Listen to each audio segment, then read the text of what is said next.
साथियों नमस्कार, मैं अश्विनी कुमार। साथियों, देश के हालात से तो आप रूबरू ही होंगे। इस समय स्थिति ये है कि आज सुबह सुबह जो हमने न्यूज़पेपर पढ़ा तो पहली खबर जो मेरी गई जो ध्यान देने वाली थी वो ये थी कि रुपया जो है डॉलर के मुकाबले और तेज़ी से गिरते हुए 80 के पार चला गया। साथियों, आखिर डॉलर रुक क्यों नहीं रहा है? और हमें थोड़ा सा बात करेंगे भारत सरकार की जो संरचना है उसमें बेसिकली कई मंत्रालय हैं, कई मंत्री हैं। तीन की मैं बात करता हूँ। एक तो प्रधानमंत्री जी हैं जो कि माननीय नरेंद्र मोदी जी हैं, दूसरे गृह मंत्री अमित शाह जी हैं। अमित शाह जी के जिम्मे जो गृह मंत्रालय काम है देश में शांति और सुरक्षा बनाए रखना और सीमाओं की सुरक्षा रखना। देश की सीमाओं का हाल आप जाने रहे हैं कि चीन बार बार अतिक्रमण करता चला जा रहा है, लेकिन हमारे देश के जो गृह मंत्री जी हैं उनको जो है अपने ही देश के तमाम राज्यों में जो गठित सरकार है उनको गिराने से और उनके सांसदों विधायकों को खरीदने से फुर्सत नहीं है।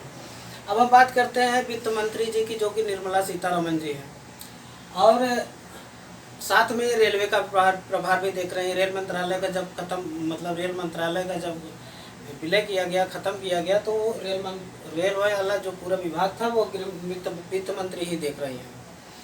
तो साथियों, भारत सरकार की पूरी अर्थव्यवस्था को, आर्थिक ताने बाने को चलाने के लिए केंद्रीय बैंक की जो है स्थापना की गई थी। ये हालांकि बना तो 1934 में ही, लेकिन बाद में इसका जो है जब आज़ाद हुआ तो उस दौरान राष्ट्रीयकरण किया गया। वो सारी चीज़ें इतिहास की बात है, उस पर हम नहीं जाएंगे।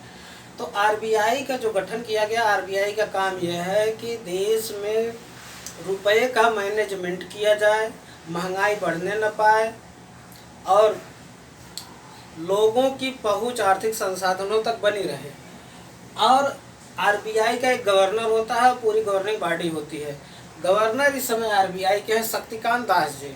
हमारा पहला जो सवाल है यहीं पे है कि हमारे आरबीआई के गवर्नर जो हैं वो माननीय शक्तिकांत दास जी हैं, जो कि इतिहास विषय से एमए किए हैं और अपने विषय के अनुरूप काम करते हुए इनके कार्यकाल में रुपये में ऐतिहासिक गिरावट हो गई, यानी कि रुपया जो है 80 के पार पहुंच गया।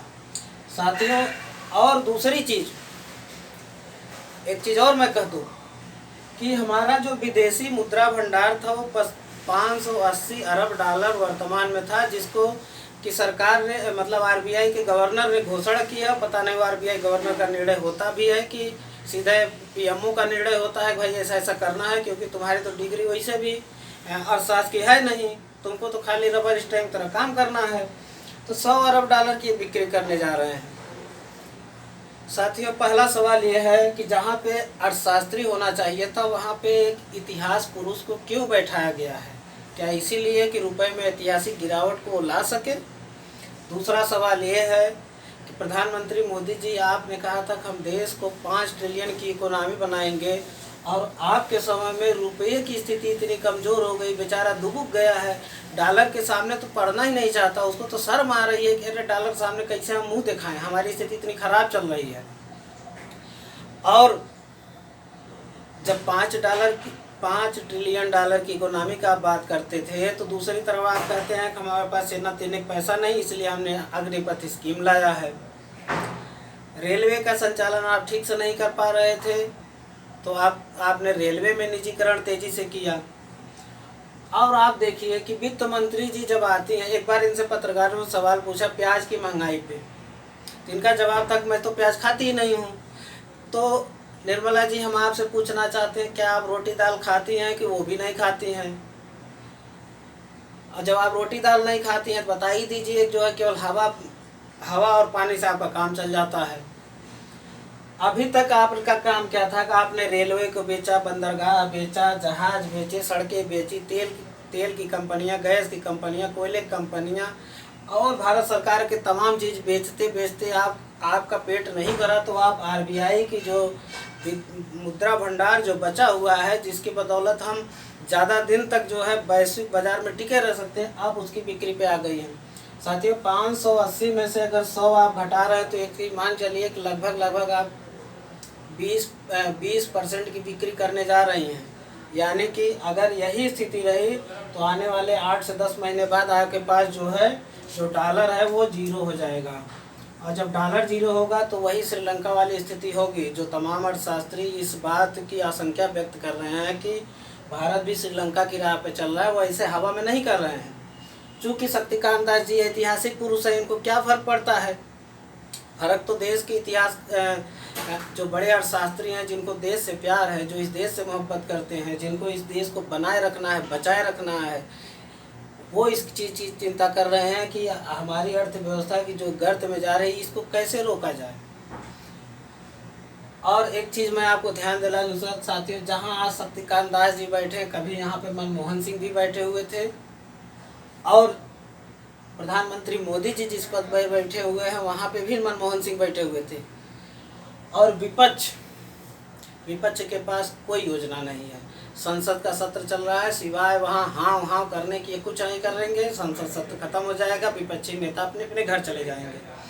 2024 का क्या विजन है विपक्ष के पास?